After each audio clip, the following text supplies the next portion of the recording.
আপনাদের প্রত্যেককে আমাদের অনুষ্ঠানে জানাচ্ছি স্বাগত। Shri regular motivation YouTube channel মানেই মনের মধ্যে আনন্দ, উৎসাহ, উদ্দীপনা এবং আপনাদেরকে সেই জায়গাটাকে আবারও একবার নতুনভাবে বুঝিয়ে দেওয়া, যে জায়গাটাতে যে আপনি যেখানেই আছেন, যে প্রান্তেই থাকুন না কেন, আপনি যদি মনে করেন তাহলে আমাদের সঙ্গে অবশ্যই অনলাইন সোর্সের মাধ্যমে যোগাযোগ করতে পারছেন। শুধু তাই নয়, আপনি যে সিচুয়েশনটা নিয়ে ভাবনা চিন্তা করছেন যে এই সিচুয়েশনটাকে কীভাবে ভালো করা যেতে পারে, ঠিক করা যেতে পারে, তার জন্য কিন্তু আপনার সঙ্গে যোগাযোগ করতে আমরাও তৈরি, আর আশা করব আপনারাও তৈরি। কিভাবে? ভায়া ইন্টারনেট, ভায়া মোবাইল নাম্বার, সব কিছু রয়েছে এখন আপনাদের হাতের মুঠোয়। তাই সেটাকে কি করে কাজে লাগাবেন, সেটাকে কাজে লাগাবার জন্য একটাই কাজ, অনুষ্ঠানটা পুরো দেখতে হবে, বুকিংটা করতে হবে, চেম্বারে আসতে হবে। আর যারা যারা চেম্বারে এসেছেন তারা এতদিনে একটা ঠিক জায়গায় পৌঁছে গেছেন। যারা যারা আসবেন বলে ভাবনা চিন্তা করছেন, তাদের সেই জায়গাটাতে পৌঁছাতে কিন্তু বেশ কিছুটা সময় আরও বেশি লেগে যাচ্ছে। তাই একদম সময়টাকে ঠিক জায়গায় কাজে লাগান, ভুলভালভাবে সময়গুলোকে নষ্ট করবেন না। আমাদের সঙ্গে যিনি আছেন তিনি কিন্তু আপনাদের এবং আমাদেরকে বারবার অ্যাস্ট্রোলজি সাবজেক্টের কি কি উপযোগিতা, কি কি উপকারিতা আছে আমাদেরকে বোঝান, যে এই শাস্ত্রের সাহায্যে মানুষ কতটা নিজের জন্য ভালো কিছু করার সুযোগ পেতে পারে। আপনারা অ্যাস্ট্রোলজার নন, তাহলে কিভাবে করবেন? তিনি অ্যাস্ট্রোলজার, তিনি গাইড করবেন, সেই গাইডলাইনটাকে আপনাকে ফলো করতে হবে। তাহলেই আপনি যেটা পেতে চাইছেন, যেদিকে এগোতে চাইছেন, যেখানে আপনার সাকসেস রয়েছে, সেদিকে আপনি যেতে পারবেন। তাই চলুন, আমাদের সঙ্গে আছেন স্বনামধন্য জ্যোতিষ ব্যক্তিত্ব, হস্তরেখাবিদ, বাস্তুবিদ তথা সংখ্যাতত্ত্ববিদ শ্রী ভৃগু অনাদি। স্বাগত জানাচ্ছি আপনাকে। নমস্কার। উপস্থিত সকলকে আমার আন্তরিক প্রীতি, শুভেচ্ছা, ভালোবাসা, বড়দের শ্রদ্ধা ও নমস্কার জানিয়ে আজকে অনুষ্ঠান শুরু করছি। আমার দুটো ইউটিউব চ্যানেল, আপনারা অনেকেই জানেন, অনেকেই জানেন না। একটা হচ্ছে শ্রী ভৃগু অনাদি লাইভ, একটা শ্রী ভৃগু অ্যান্ড মোটিভেশন। এই দুটো চ্যানেল সাবস্ক্রাইব করুন, লাইক করুন আর প্রিয়জনদের সঙ্গে শেয়ার করুন, যাতে কোন দিন কোন বিষয় নিয়ে আলোচনা করছি সেই নোটিফিকেশনটা আপনার কাছে আগে পৌঁছে। এর সাথে ভাগ্য এখন রয়েছে আমার ওয়েব পেজ থেকে আপনি আপনার জীবনের নানা দিক হয়তো খুঁজে পাবেন। ওয়েব পেজে নানারকমভাবে লিপিবদ্ধ করবার চেষ্টা করেছি, সেটাকেও সাবস্ক্রাইব করে রাখুন। আর এই অনুষ্ঠানটা দেখছেন ভারতবর্ষের পশ্চিমবাংলার কলকাতা থেকে। আমার নাম জ্যোতিষ শ্রী ভৃগু অনাদি। আজকেও চেষ্টা করব আপনার এবং আমাদেরই জীবনযাত্রার বিশেষ কোনো দিক নিয়ে। সুপর্ণা, তাহলে সেই বিশেষ দিকটি কি হতে চলেছে? বিশেষ দিকগুলো কিন্তু আমাদের জীবনের মধ্যে এমনভাবেই রয়েছে যে দিকগুলো নিয়ে আলোচনার মাধ্যমে আপনারা যেমন ইনফরমেশন পান, পাশাপাশি এই ইনফরমেশনটাকে যারা ঠিকভাবে অ্যাপ্লাই করেন তারা কিন্তু অনেক অনেক ভালো রেজাল্ট পান। যেমন আমরা জানতে চাই আজকে, যেমন আপনারা এই অনুষ্ঠানের মাধ্যমেই কিন্তু জানতে পেরেছেন যে জ্যোতিষশাস্ত্রে কত রকমের শুভ যোগ হয়। সেই শুভ যোগের মাধ্যমে মানুষ কীভাবে ঠিকভাবে বাঁচতে পারে, ভালো থাকতে পারে, সেই রকমই চলুন আজকে তাহলে আমরা জেনে নিই যে দাদা, আপনি যদি আজকে আমাদের দর্শকদের জানান শুভ যোগের মাধ্যমে মানুষের জীবনের উন্নতিটা সে কীভাবে করতে পারে, একটু যদি বলেন। প্রথমত শুভযোগ যখন আছে, অশুভ যোগ আছে। অশুভ যোগের কথা মানুষ বেশি শুনে অভ্যস্ত, তো অশুভ যোগের পরও শুভযোগ বহু আছে যেগুলো বলেছে। তো আজকে শেয়ার করে নিই মোটামুটি কতিপয় শুভযোগ, কতিপয় নেগেটিভ যোগ মানে খারাপ যোগ। কালসর্পযোগ, কেমোদ্যম যোগ, মাঙ্গলিক, শুনফা, অনফা, দারিদ্র্য যোগ, এগুলো সব নেগেটিভ যোগ মানে খারাপ যোগ, অশুভ যোগ। শুভ যোগ পর্বত যোগ, ক্ষেত্র সিংহাসন যোগ, গুরু মঙ্গল, গুরু শৌরী যোগ, উত্তম যোগ। তাহলে তার মধ্যে প্রত্যেকটা যোগেরই কিন্তু আলাদা আলাদা ভাগ রয়েছে। কোন যোগের কীভাবে আউটপুট হবে। ভালো যোগ মানে তো ভালো, কিন্তু ভালো যোগটাই ভালোভাবে আছে তো। হ্যাঁ, আমার বাবা মা বেঁচে আছে, তো বাবা মাকে যারা পেয়েছে, জীবনে যার পেয়েছে সে ভাগ্যবান।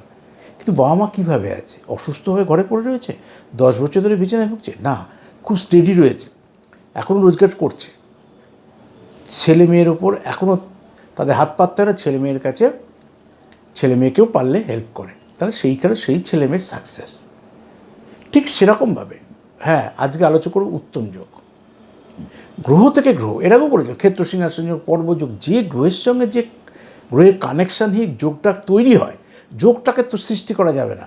যেমন কালসর্পযোগটাকে তৈরি করা যাবে না, কালসর্পযোগে অশুভটা প্রতিকার করে নিউট্রাল করা যায় যাতে ক্ষতি না হয়। ঠিক শুভ যেটা যোগ হয়ে আছে, সেই শুভ যোগের এফেক্টটা পাচ্ছেন না, তা সেই শুভ যোগটা দুর্বল আছে। আমার বাবা মা বাড়িতে আছে, বেঁচে আছে, তো অসুস্থ আছে, তাহলে অসুস্থ মানুষকে সুস্থ করার চেষ্টা করা হয়।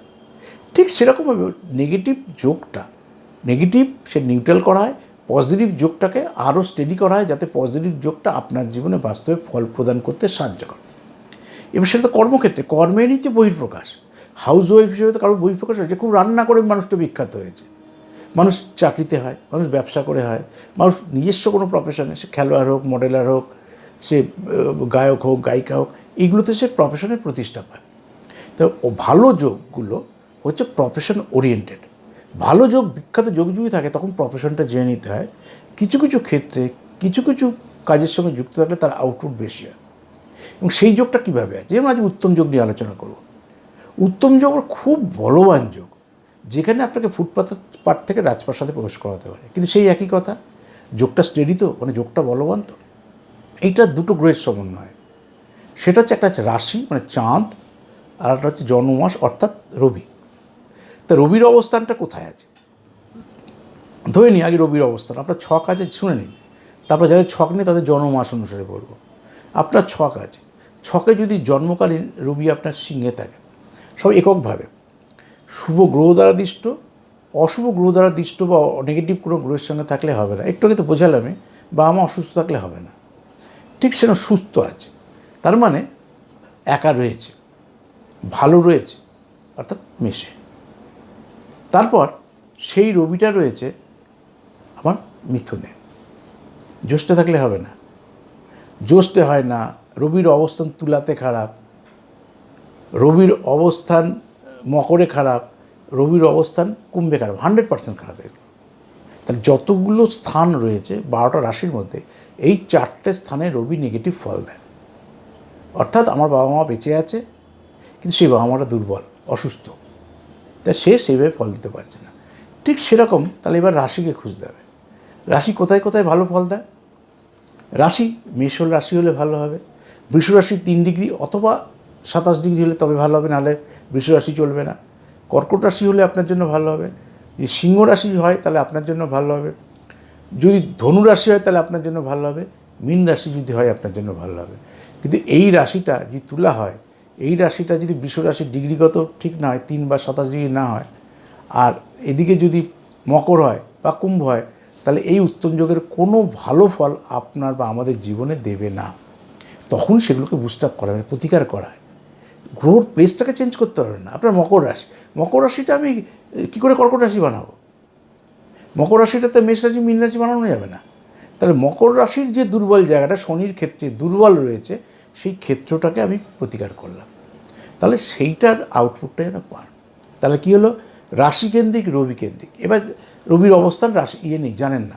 জন্মমাস জানা আছে বাংলার জন্মমাসে যদি আপনার বৈশাখ মাসে জন্ম হয়, জানেন রবি ভালো রয়েছে। বাংলার জন্মমাস আপনার যদি আষাঢ় হয়, জানেন রবি আপনার ভালো রয়েছে। জন্মমাস যদি আপনার শ্রাবণ মাস হয়, ভালো রয়েছে। যদি জন্মমাস আপনার ভাদ্র মাস হয়, খুব ভালো রয়েছে।